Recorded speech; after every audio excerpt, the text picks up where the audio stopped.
Bonjour à tous, petits et grands. Aujourd'hui, Madame Lecture va vous lire Juliette la Rainette.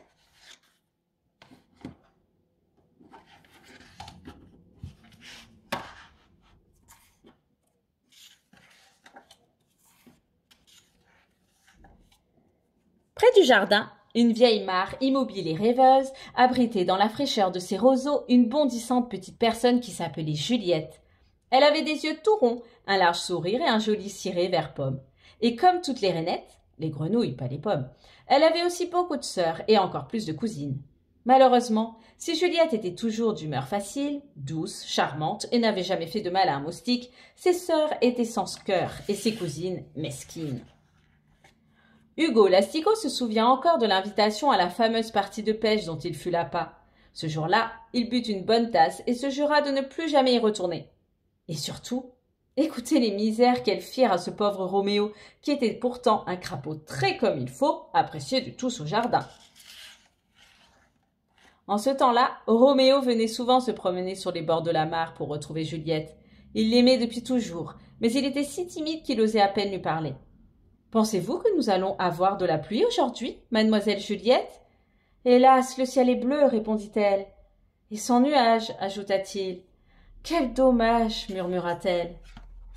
« Quel dommage qu'il soit si gros et laid, s'écrièrent les sœurs qui les épiaient, la tête à fleur d'eau. Affreux et gras, renchérirent les cousines, en coassant bêtement.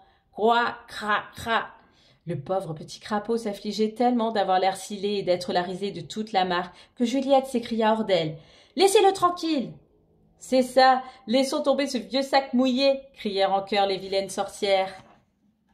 Mais elles continuèrent à se moquer du crapaud si méchamment que Roméo dut s'enfuir et rentrer chez lui au jardin. Là, il se cacha sous une pierre et pleura longtemps, longtemps, jusqu'à cette nuit mystérieuse où il entendit au loin le cœur joyeux des prétendants humides. Alors, Roméo, qui pensait toujours à Juliette, sortit de son trou et par bonds pressés s'approcha de la mare. « C'est le moment de l'enlever, » se dit-il en sautant sur une feuille de nénuphar. Timidement, il commença à chanter sa romance, puis prenant de l'assurance et sûr de son effet, il enfla de plus en plus la voix et sauta au milieu de la mare, bien en vue. Mais au lieu du succès attendu, ce fut un vrai scandale. Les prétendants, verts de rage, le poussèrent dans l'eau boueuse. Plouf! Et tandis qu'il s'enfonçait dans la vase, les rainettes chantaient d'une voix moqueuse. « Il pleut, il mouille, c'est la fête à la grenouille. Il est gros, il tombe à l'eau, c'est la fête du crapaud. » « Sauvez-le! Il se noie !» hurla Juliette en blêmissant. « Ah non, pas question. On s'est fait tout beau, on ne va pas plonger là-dedans, » dirent les prétendants.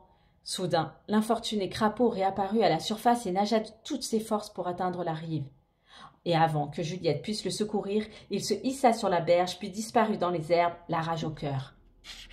« Oh, si seulement je pouvais accomplir quelque chose d'extraordinaire, » gémissait sans cesse Roméo. « Quelque chose qui ferait de moi un héros à ses yeux. » C'est alors qu'il eut une idée lumineuse, en découvrant le tuyau d'arrosage qui courait sur la pelouse du jardin comme un long serpent sans tête. « Voilà un déguisement effrayant sous lequel personne ne me reconnaîtra, » murmura-t-il en se glissant dans l'embouchure du tuyau. Après quelques douloureuses contorsions pour enfiler son nouvel habit, il se déroula lentement et la tête la première rampa en se tortillant vers les roseaux. Ce fut aussitôt l'épouvante parmi les habitantes de la mare. Les grenouilles, prises de panique à la vue de l'effroyable serpent, bondissaient dans tous les sens et se jetaient à l'eau. Roméo profita de ce terrible remue-ménage pour se faufiler jusqu'au jardin. Là, à l'abri des regards, il se débarrassa du tuyau et revint au bord de la mare en chantant fièrement. « C'est moi le plus fort, c'est moi le plus grand, le plus habile, chasseur de serpents, le prétendant au cœur ardent. » Il fredonnait encore cette petite chanson quand soudain, dans un bruissement de feuilles, Juliette surgit hors de sa cachette et lui sauta au cou. « Roméo, c'est merveilleux, nous sommes sauvés !» Et sans plus attendre, elle appela ses sœurs à tue-tête. « Roméo a tué le serpent! Roméo a tué le serpent! Quick, il lui a coupé la tête !» L'heureuse nouvelle se répandit vite dans la mare, et bientôt une foule bondissante et joyeuse se pressa autour d'eux. Pendant que les prétendants se bousculaient pour féliciter le crapaud, les sœurs et les cousines embrassaient Juliette qui répétait amoureusement au milieu des cris « Il faut que je vous dise que je l'adore, je l'adore !» « Bravo, youpi, hurrah !» s'écriaient en chœur les rainettes. « Marions-les, marions-les !» Et toutes s'empressèrent de préparer la noce.